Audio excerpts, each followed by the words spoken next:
welcome one, welcome all, and welcome back to the Bleav in Iowa State podcast. I'm your host, Tyler Carter. And I'm your host, Cody Vansylalom. Cody, welcome back. Man, I wasn't able to really watch SummerSlam, but I looked at the recap and the highlights that I watched were insane. Mm-hmm.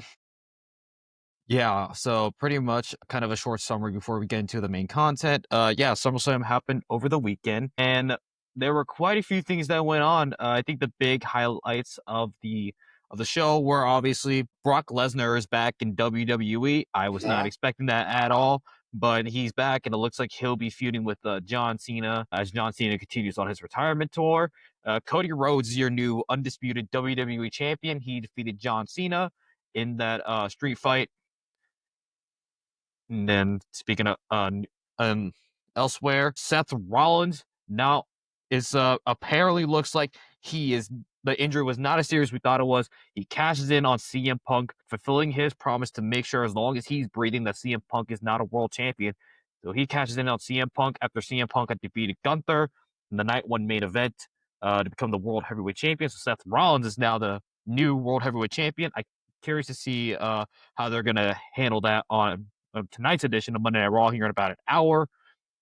Other highlights include the TLC match, which was crazy. That was a chaos. I was here for it. We also had Drew McIntyre, Logan Paul defeating Randy Orton, Jelly Roll. Jelly Roll was the celebrity guest, and he had a really good match. So really good to see. And then Charlotte Flair and Alexa Bliss were are are officially now the new women's tag team champions. They defeated the Judgment Day's Roxanne Perez and Raquel Rodriguez on Saturday. Becky Lynch retained her Intercontinental Championship against Lyra Valkyria in their no disqualification match. Yep, and also to end it off here, this quick summary: Dominic Mysterio retained his Intercontinental Championship against AJ Styles, and we've heard the rumors that this may be the last SummerSlam for AJ Styles. So we'll have to see how AJ Styles' career will go. But that's just a quick summary of the main hitters for the SummerSlam card. And me personally, I think the SummerSlam was better than WrestleMania.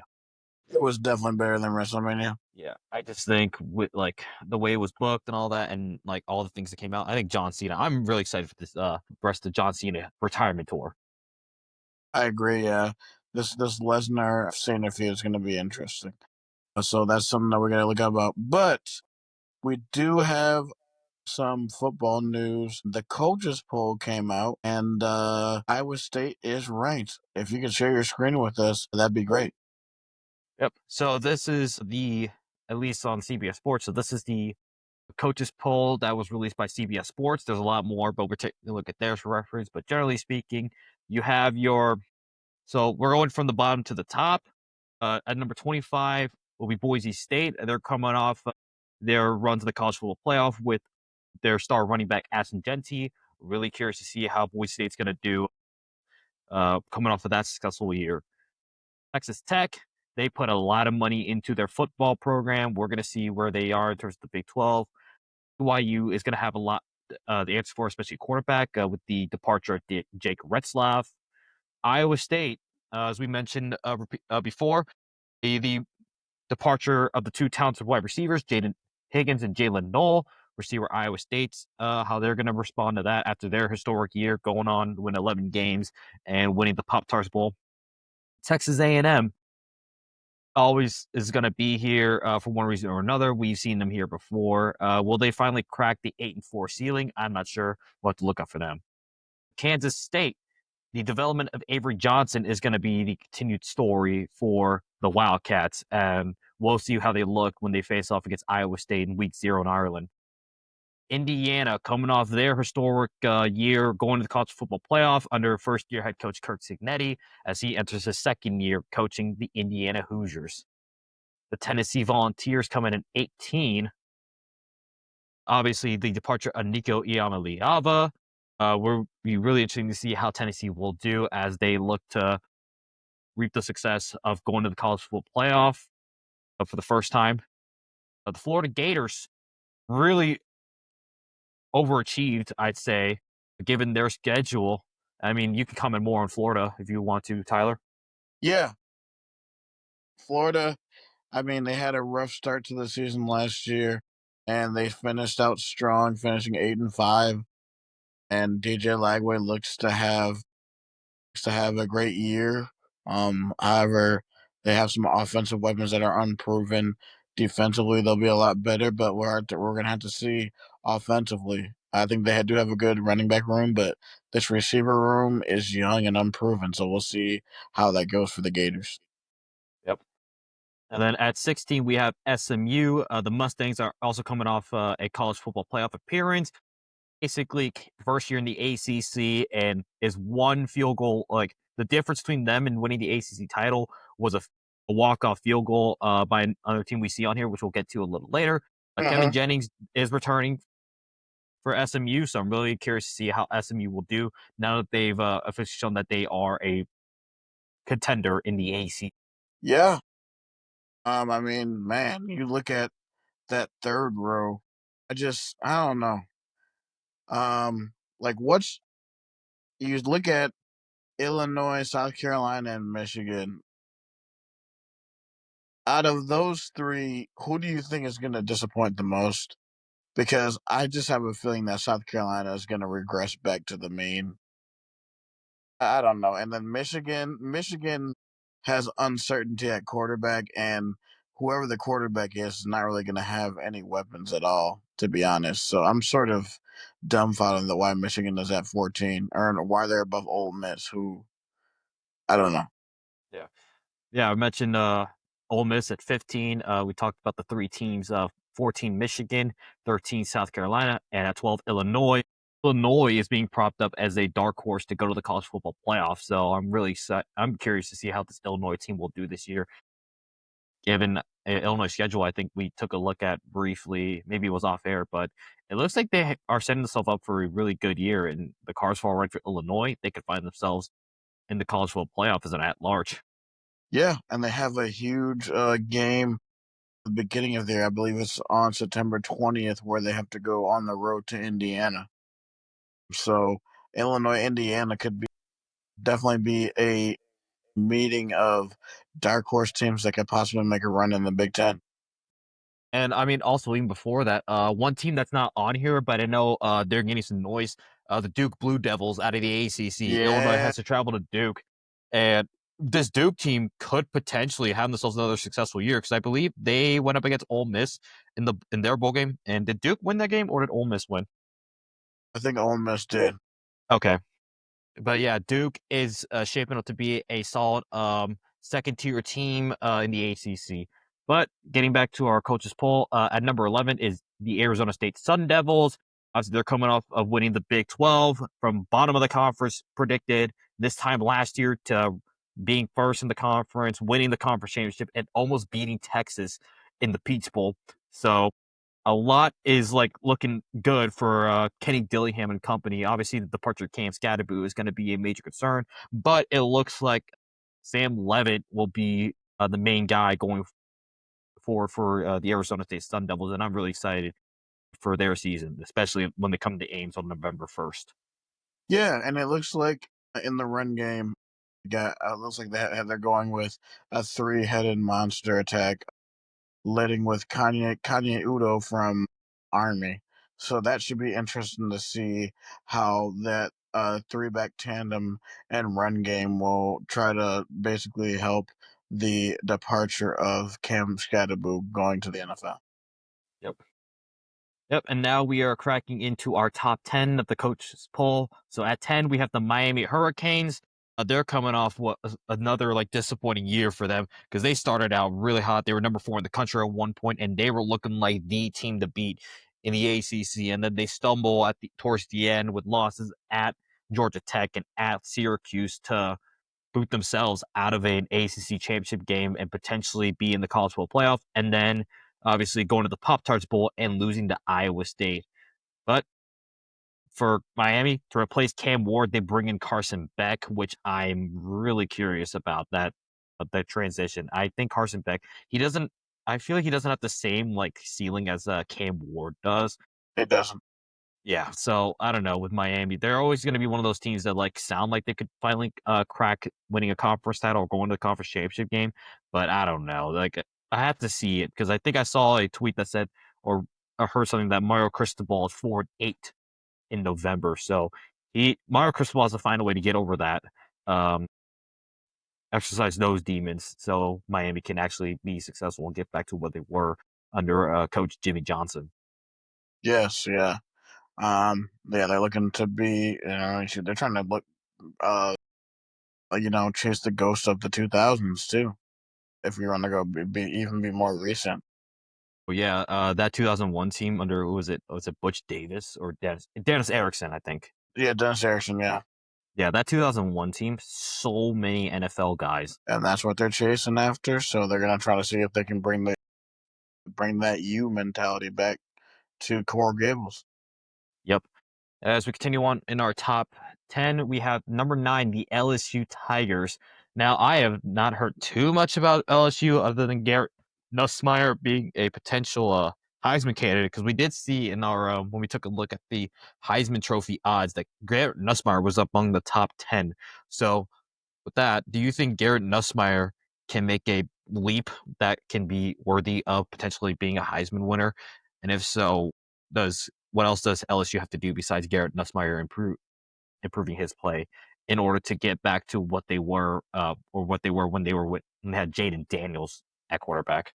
I think I think with them, the receivers definitely gonna have to are sub have a consistent run game. Their run game is pretty good. So that I think it's really with them it's going to depend on the defense because the defense let them down in a lot of games last year, which is one of the reasons why they were 8-4.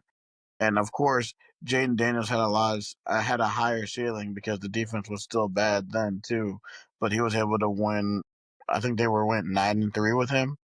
So, like, they're sort of in the same thing of going 8-4, 9-3. So if they can shore up the defense, or maybe the defense is just bad and not like awful. If the defense is bad, they could probably go like 10-2. But I think LSU is going to be gunning for more than just an at-large bid. They're gunning for the SEC championship title. Yeah, I mean it's honestly going to be sort of a cluster at the top because you look at all these teams. The was it one, two, the four teams in the SEC in the top 10, and Texas and Georgia play each other. Alabama, LSU play each other. I believe Georgia and Alabama play each other again too. So I mean, the SEC is going to cannibalize one another. So yeah, one of these teams is going to end up 10-2. Obviously, Texas is the conference favorite right now, but it's honestly going to depend on the growth of Arch Manning for Texas. I mean, they're in a whole new era right now, and we'll see how his development goes. But it's not guaranteed. But we'll see. We've seen his upside and what he can do in like garbage time minutes. But let's see what he can do against SEC defense. I'm really interested to see how Texas responds after last season's or the last 2 years of coming off of playoff appearances. Yep. And then, speaking of one of those teams that LSU will be playing, Alabama is coming in at the number 8 spot.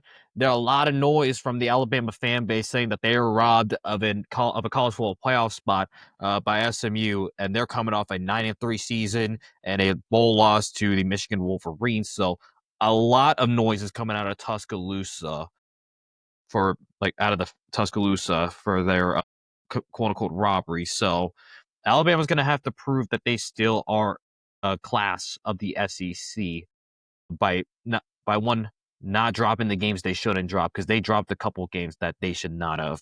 Obviously Vanderbilt and Oklahoma were the two, and then the third loss in the regular season, I'm trying to remember who was that to. They lost to it was in Alabama and uh who else did they lose to? It was South Carolina. Not South Carolina. It was Vanderbilt, Oklahoma, and I'll take a look here for them. Yeah, so it was Vanderbilt, Oklahoma, and Tennessee.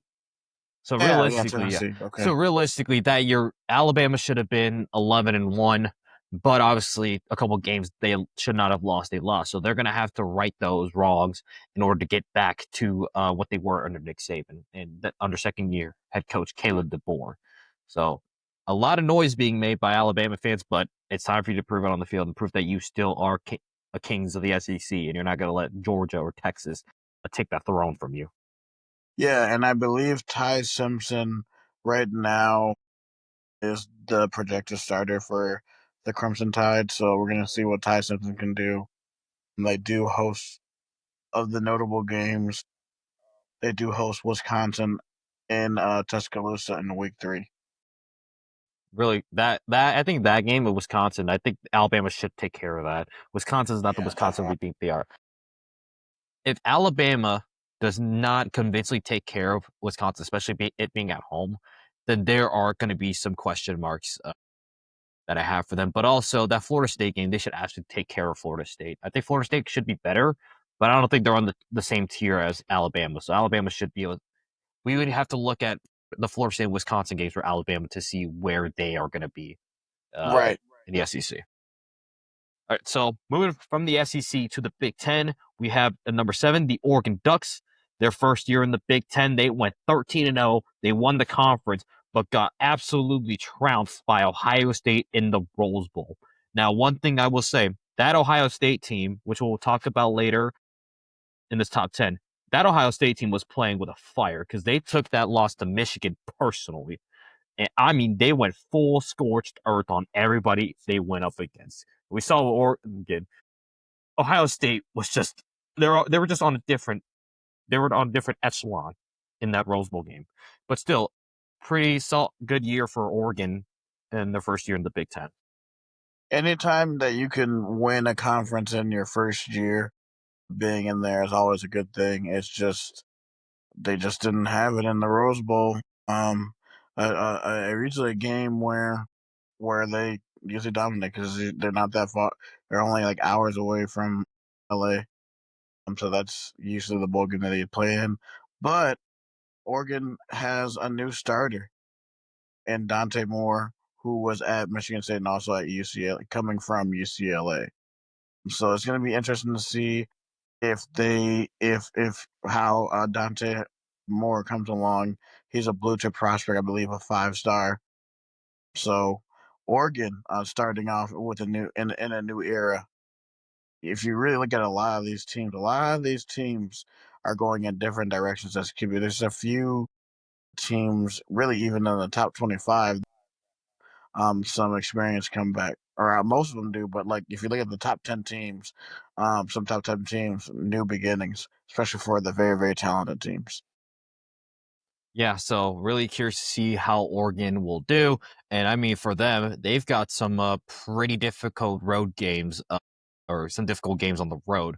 So taking a look at their schedule, I have on my screen in September 27th, they got to go to Penn State. They got to go to Happy Valley. And Uh, I'm assuming this will be the whiteout game. Like, there's no doubt that Penn State would love nothing more than to get a win over Oregon and really make the first step into breaking out of their ceiling, does Penn State, because they looked really, I think they had a really good run. I think they had probably a favorable run in the college football playoff, but I mean, they were right there with Notre Dame up until the end. So I think that's a good step for James Franklin and company, and will be good for Drew Aller in the running back room.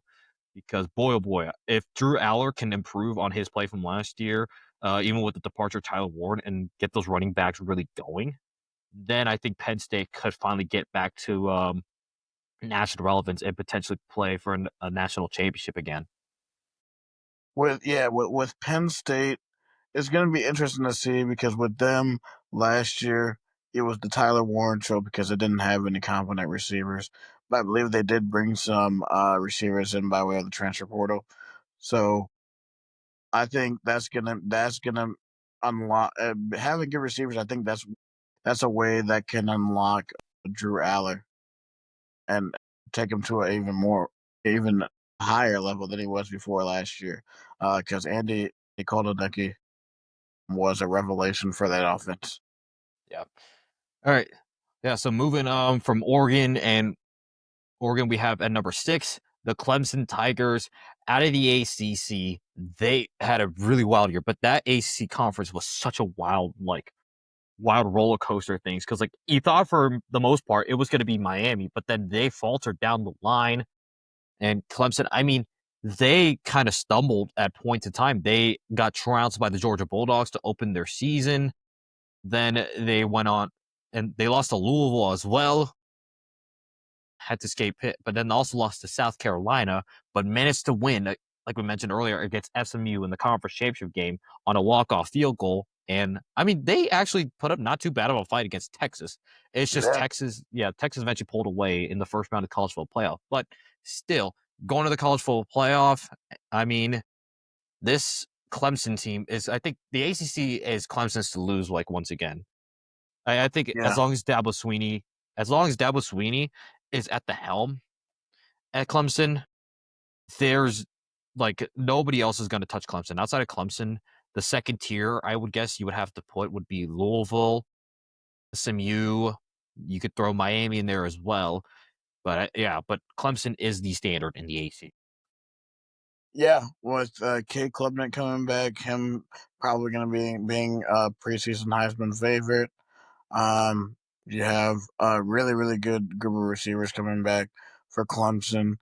So, like you said, I think they're primed to go on a deep run this year with Kate Klubnik. Yep.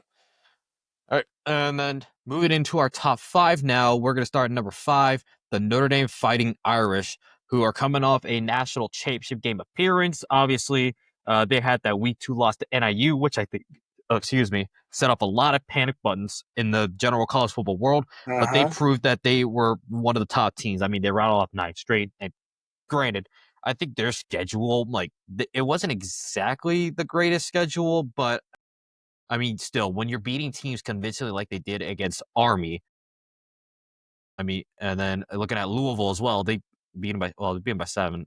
Just the way they were beating teams, I think, showed that they can, like, be up with these, like, top tier teams.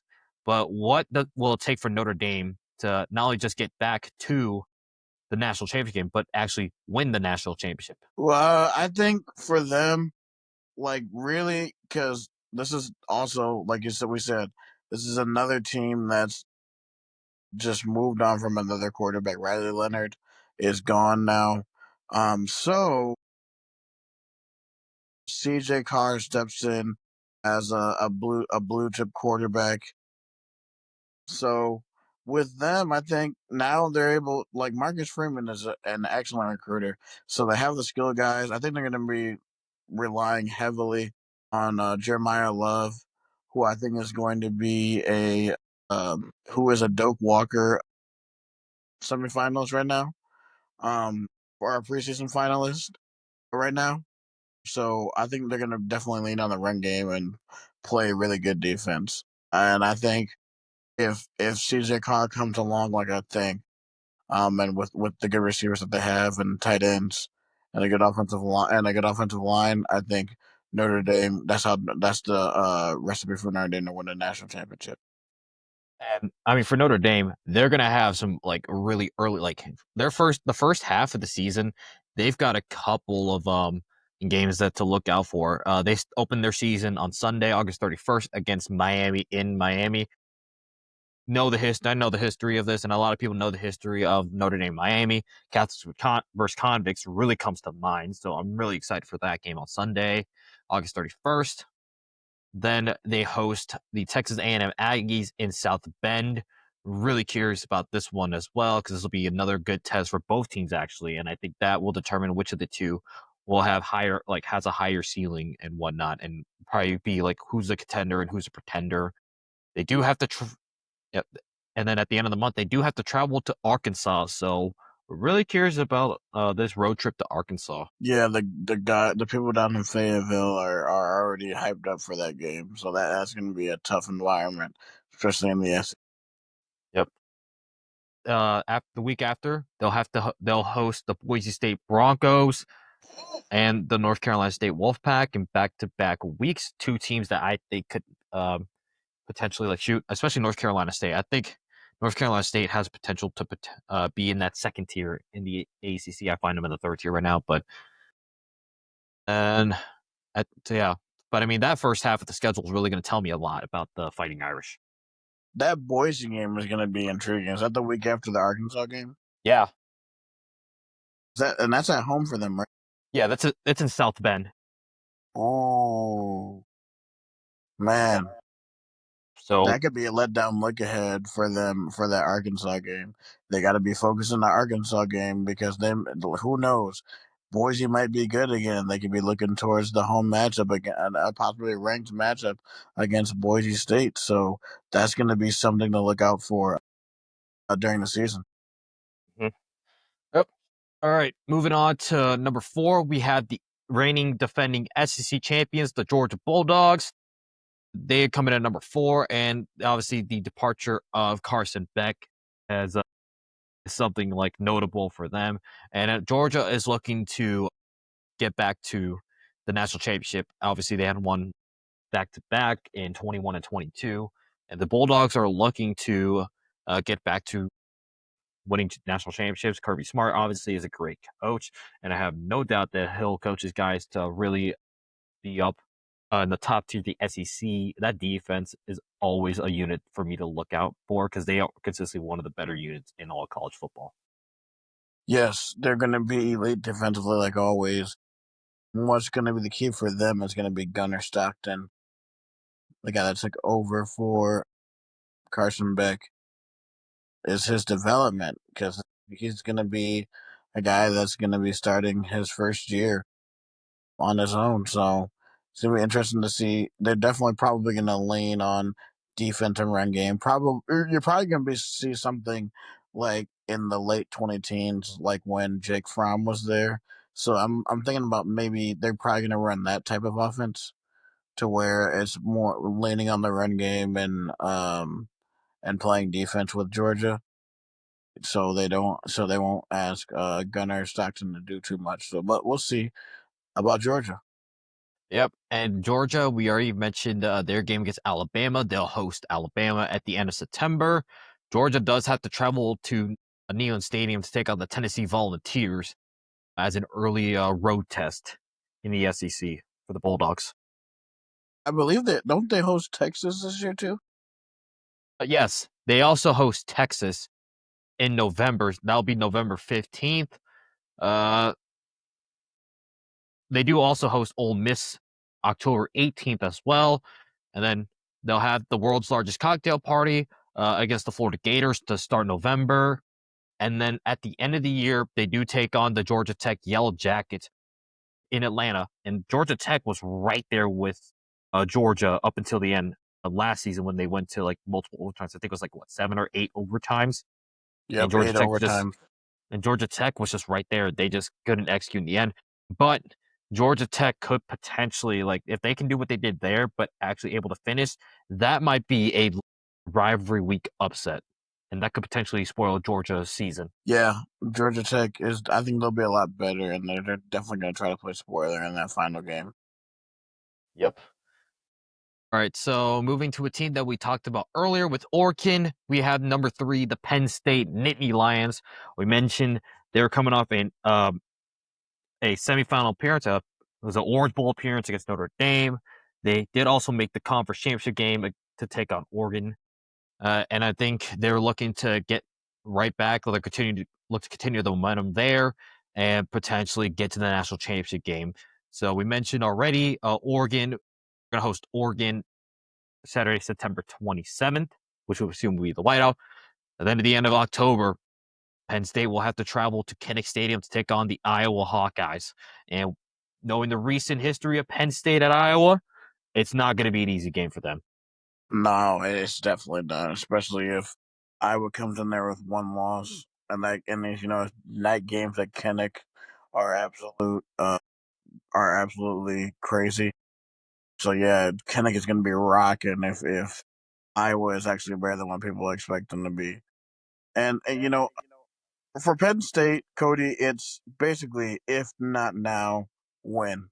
Like if this if there were any year where things had to come together, it's got to be this year, especially when you see Ohio State basically with new beginnings with with a new young quarterback. So if not now, when for Penn State? Yeah. Then yeah, speaking of Penn State, after Penn State's bye week in at the end of October, November 1st, Penn State has to travel to the Horseshoe to take on the Ohio State Buckeyes. Yeah, mentioned it. If not now, then when will it be for Penn State?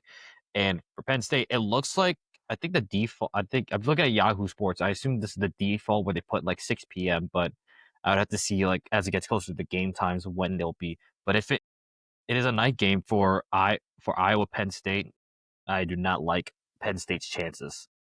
Yeah, and I remember when we were talking about possibly Iowa State, Arizona State for game day, but knowing that now that you said that Penn State, Ohio State is that week, that's where they're going. They're gonna go. They're definitely going to Columbus. Unless they do Big and Noon, because Big Noon has tended to do like quite a bit with Ohio That's State. true. So Yeah, we'll oh have to yeah, look Fox at is that. gonna take that. Yeah, Fox is definitely gonna take that game. But you already know College Game Day is gonna be there too. Yeah. But anyways, the outside of the three big games for them, they also host Indiana, they host Nebraska, and yeah, that's really like those are the marquee games for Penn State season to really look out for. So number two, we just mentioned them. We have the Ohio State University Buckeyes. They're coming off a national championship. Will Howard obviously was the conductor in that, but it was Jeremiah Smith was such an elite weapon for them. And I believe Jeremiah Smith is back because Jeremiah Smith was what, only a freshman at the time?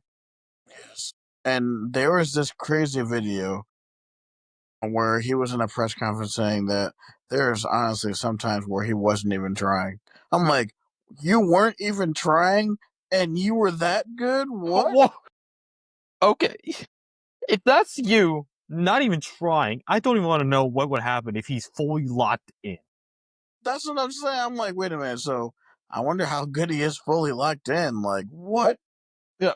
Like, wait, was it him that had like I saw like a clip of like a viral clip of like somebody's like workout and they would climb like the the support beams, like those support steel beams on a stadium. Was that Jeremiah Smith? So yeah, yes, that's him. Dude, I saw that. That was all over like college football Twitter for the last few days. Just that dude going up. That's nuts. Like that's one of your workouts. Is just casually climbing up a support beam. Dear God. Yeah. Uh. Well, for Ohio State, they're going to get a really nice test week one as they get to host the Texas Longhorns. No, big noon. What a beautiful start to your season, and what a beautiful start for your new quarterback. Yeah, I mean, he's gonna get thrown. Julian Sampson gonna get thrown in the fire early. Right. So we'll see if he's gonna be ready for Yeah, that. not even early. This is like the first game of the year. You're getting thrown to the wolf. You're getting thrown to the Longhorn. So good luck. Right. So after that, we mentioned they get to host Penn State. Looking at their schedule, I'm seeing this is a really favorable schedule. I mean, the Illinois game on September or October 11th, that one is one to look out for because that could potentially be a marquee win for Illinois. They get the win over Ohio State. That could boost them into the college football playoff talks. And then at the end of the year, we have the game and Ohio State. Oh boy. I don't know when Ryan Day is going to be able to do this. Like, will Ryan Day finally get another win over the Michigan Wolverines? Because that has been the one thing that Ohio State fans have been calling for Ryan Day's head for is his inability to beat Michigan, especially when Ohio State is on paper the superior team. And now we look forward to the number one team in the coaches poll, the Texas Longhorns. Texas coming off, I believe, back to back 11-1 seasons, losing twice to Georgia, and first time they got beat pretty handily at home, and then the second time they lost in overtime in the SEC championship game. So Texas is showing really really good momentum, being in being first in the SEC. So, but like I said earlier, it's really going to depend on Arch Manning and development of these young guys. I think that's the key for them this year. Is how is he going to his talent going to translate? We know he has talent, but how is he going to do? Yeah. And for Texas, I mean, yeah, obviously that Ohio State game, that's gonna be the proof that might be that's gonna be the proving ground for not only Ohio State's young quarterback, but also Arch Manning. So we're gonna see two new quarterbacks like who are really are going to be at the helm, and curious to see which one can lead their team to a win and what's going to be the first like major domino for the college football playoff. Then after that, I'm looking at their schedule. Texas has a pretty favorable schedule before that Georgia game Oh yeah, because I mean, let's see, I mean, they're going to the swamp, and I mean, if well, I mean, that swamp game could be tough because I mean, Florida did beat Ole Miss. they Like they did. had those, yeah. I think a few other upsets for the Gators. So if Florida can really improve, especially with DJ Lagway, if DJ Lagway can show he can be a reliable quarterback, that's going to be a watch out game for them.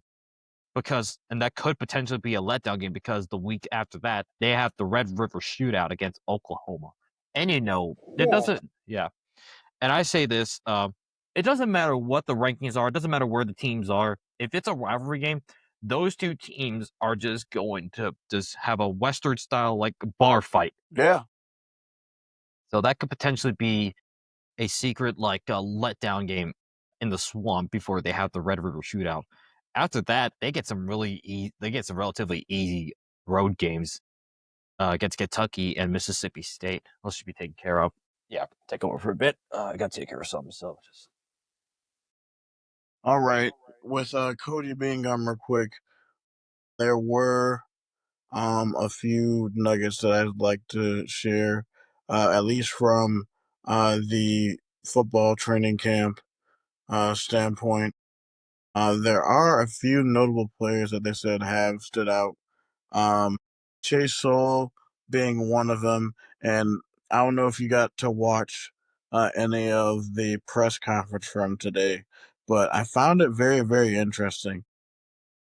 A lot of I know Campbell said that the receiver room is coming along well. There's crazy, crazy competition in that room right now. yeah. Um, I think I'm just watching the clip right now from Jeff Dubroff at KCCI. I really love what they do there, KCCI. So I'm just gonna show the clip here from that the press conference, like you mentioned. Any sound? You can't hear that? Okay. Well, can't hear that, but basically, Matt Campbell is talking about. So he's looking like what he's looking for in his starters. I mean, in description here. He says like uh, consistency is a short, sweet answer, but I mean that makes sense for Campbell and staff because consistency is going to be key, and obviously the competition in camp is going to be huge. Yeah, but I mean, I'm really excited for like what we have at wide receiver because like who knows, like obviously the 1 and 2 are going to be projected to be Sowell and Townsend, but that 3 could be between Daniel Jackson and Isaiah Alston or Eli Green and Dom Overby. So there's a few possibilities for our offense as we get closer to football season, and that defense we're gonna have to really look for. Like we mentioned, that defensive line has to make the leaps getting to QB, the linebacker room as long as they stay healthy. And then that secondary under like with the leadership of John Tez Williams, like I'm real excited. And I saw that Trey Bell is looking pretty solid in solid training camp as well. Got himself an interception, so Trey Bell is somebody to look out for. Another guy to look out for is John Cummings Coleman, who has had a really, really good practice, and that was reported by Alex Busey of 24/7, Iowa State page. So watch out for him to maybe be a part of this rotation. It's definitely going to be somebody that we don't think that's going to be starting at some point in the season. The Lord willing that we don't get decimated by injuries again. Oh God. But yeah, man, is there anything else that you wanted to bring up? Because I know those are like the main topics that I wanted to cover today. NCAA tournament expansion. Yes. Yes. We saw so earlier today, Dan Gavitt. So this is on 3. They reported that Dan Gavitt released a statement stating that the NCAA tournament will not be expanding at least for the 2026 edition, or talks about expanding is off the table. But they look to resume talks for the 2027 tournament and beyond should the expansion happen. So a lot of this stems from the possibility of March Madness being extended to either 72 or 76 teams. Pete Thamel reported it previously in late June that the decision could be coming in the next few weeks in their meetings. Ultimately, no decision came in July, and Gavitt made it official. And Charlie Baker reported during Big 12 meetings that the goal would be to expand the tournament if there was a decision, and confirmed that a 72 or 76 team bracket being an option. Charlie Baker said like that would be the goal, which is why the window to negotiate is probably sometime early summer. Greg Sankey had his statement regarding expansion, saying that expansion didn't come up much during the conference's spring meetings, and said that things didn't really go anywhere. He introduced them to the men's basketball coaches, and they had their conversations. But sounds like they weren't talking. That it was unanimous that they did not want to expand the tournaments. Yeah, 72 or 76. I do not. Would you be on board for a 72 or 76 team NCAA tournament? I don't think we can hear you, but I don't know. Yeah, apologies for the technical issues, but give me a thumbs up or down for NCAA tournament expansion. If we try to read lips here, but it sounds like no. Okay, I said no because the more teams that you add, you're going to be diluting the product. Honestly, 68 is where it should stay and what it should be. Yes, you're going to be creating more revenue, but like you're basically going to start rewarding mediocrity, and then you're going to start adding more teams that shouldn't be in there, like some middle of the road SEC team that struggled, and then they just have a little bit of a run. They're going to make it, or a team in the Big Ten, they're going to make it. Like you know, like Yeah, and even with this, it's not really even the best way to try to find the champion because it's literally single elimination. Now that makes it more exciting, but it may not be the most effective way to truly find a champion. yeah. Yeah, I'm saying no. I'm okay. Like this 68 format is like I'm good with it. I mean, they already basically they basically have not cared for the first four or whatever in Dayton, Ohio. So it's like, why do you? What's the point of point of having that if you're just going to expand? You're basically just not caring about like that first four. I find myself watching the first four oddly enough because this past league edition there were some really good highlights in that first four. Definitely, it was good. I mean, I will say though, like, yeah, a lot of people were complaining last year about the lack of upsets, but I mean, those last three rounds, Cody, were absolute cinema. The Sweet 16, the Elite Eight, and the Final Four, and the national championship delivered. Yeah, It I was mean, insane. there are some classics. I mean, Alabama hitting what was it, 20 some threes against BYU, which ironically was BYU's game. So Alabama basically beating BYU at their own game. And then you had I'm trying to think of the Elite Eight. What were some like good matches in the Elite Eight? So Texas Tech had that 10-point lead, and then Oh Florida yeah, came back. yeah. I think this was after Texas Tech had come back against Arkansas in the Sweet 16. So Uh-huh. how about that? And then the Final Four. Oh, that Florida Auburn. Yeah, it was Florida Auburn, I believe. That Florida Auburn game was a classic. Yep, and then that the Houston comeback against Duke, that was a classic, and then the national championship, that absolute thing of beauty. I was like hoping for Houston to win that, but I wasn't even mad that Florida won the title. Yeah, I mean, I thought they were done for in that one spot where Houston was just D'ing them up, and they were up by 12, but Florida just kept slowly chipping away, chipping away, and they did all what they did all tournament, and they ended up winning the national championship. Yep. So who knows? I mean, college football's right now, but I'm excited for basketball because who knows what we're gonna be coming into. Like, I need to see just take a look at some like college basketball non-con matchups. Obviously, have like Well, our also let's talk about. I mean, I don't know if you heard some of the reports, but if you listen to the most recent episode of Cycling Fanatic, uh, Marion Bateman is really pushing to be the starting two guard. So that's really something to mainly pay attention because we talked about him possibly maybe being a starting guy, but him really impressing the coaching staff. That's really a really good thing. sure. Yeah, and then real quick, we're just gonna hit on some non-con matches of men's basketball before we head out. Take a look. Tuesday, December 2nd is gonna be really interesting. You got Florida traveling to Cameron Door, take on Duke. You got North Carolina, yeah. You got North Carolina traveling to Rupp Arena, take on Kentucky, and then take a look here. Texas A&M traveling to Pitt. That could be a sleep. That Oh, should is be a this pretty the good ACC matchup. SEC challenge? Yeah, I'm looking at it right now. Yeah, the ACC challenge. Let me, you know what? That'd probably be a good idea to look at SEC, ACC. Because I think the Big 12, we don't have anything in the Big 12, right? Because the deal expires I for thought the we did Big something 12 with the Big East. Big East. I think that expired last year. I think last year, what? I think it Okay. expired after last year. But I mean, we can hit on this SEC, ACC challenge real quick if I can find one for the 25. Yeah, Duke, Florida at Cameron Indoor, Florida State, Georgia in Tallahassee, Miami, Florida at Ole Miss, North Carolina, Kentucky, Notre Dame traveling to, or Notre Dame hosting Mizzou, Texas A&M traveling to Pitt, Syracuse hosting Tennessee, Carolina hosting Virginia Tech, Wake Forest hosting Oklahoma, got LSU traveling to Boston College, Alabama hosting Clemson, Mississippi State traveling to Georgia Tech, Arkansas hosting Louisville, Auburn hosting NC State, Vanderbilt hosting SMU, and Virginia traveling to Texas. So those are some like really things to look out for. Yeah, and then speaking of Mizzou, the border war. Oh, dude, when you get the border war at Allen Fieldhouse, boy, that thing is going to be Allen Fieldhouse is going to be rocky for the border war. Sure is, because I believe the last time they were in Allen Fieldhouse, Kansas destroyed Missouri.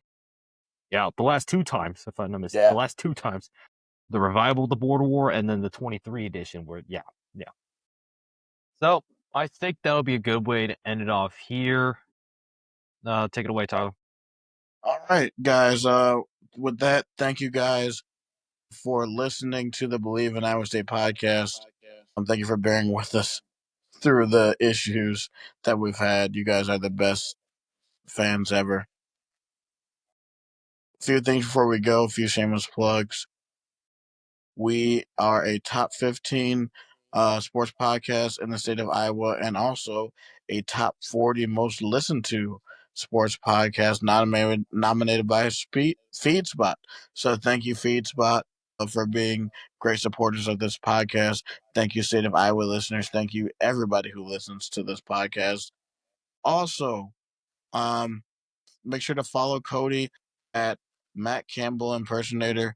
Cody, what are you talking about? Mostly talked about All right. Thank you for that. And you can find me on Twitter at SciTi Guy. I've been just being in tune with Cowboys training camp. Jaden Blue's looking good in the backfield. Looks like they might have a run game this year. Still stuff going on with the Micah stuff. I think he's gonna get signed, but the Joneses are playing their stupid games like always, even though I can't stand them. But also really looking at and being proud of this White Sox rebuild. Actually, I have more confidence that it will be a lot better this time around. And then also make sure to follow us on our forms of social media: YouTube, Twitter, TikTok, Instagram, YouTube. Did I say YouTube already? Facebook. Oh yeah, Facebook and Twitch. On Twitch, we're Bleav in ISU, Bleav in ISU 2025, all lowercase letters. And also, please like and subscribe to the pod. Subscribe on YouTube to the channel. Subscribe to your favorite podcast provider, whether that be Apple, Spotify, iHeartRadio, Podbean, really any of those outlets. We'd love to hear from you. Send positive reviews, word of mouth, all of that. Yep. And then real And quick, yes, not to interrupt you, but had to give a quick shout out to our sponsor, FanDuel. They've been great for us, so really yes, glad for them. And obviously, great sports book. So if you're looking to get into sports betting, FanDuel has a great service to help you out and have some great offers by signing up with them. Yeah, thank you, FanDuel, for sponsoring our podcast. yes. Thank you, FanDuel. And also, just a programming note. Be sure to tune in with us next Monday. We will be doing a joint show with Bosco's Boy, a Kansas State podcast. Stay tuned for our first game preview of the year. We are doing our show a week early because the host of Bosco's Boy and I will both be in Ireland. Stay tuned for that. Next Monday is going to be a treat. So, to conclude the Bleav in Iowa State podcast, I'm with Tyler Carter. And Cody Vansylalom. This is the Bleav in Iowa State podcast. Roll clones, baby. Go Cyclones. All right, we're good. Okay. Gotcha.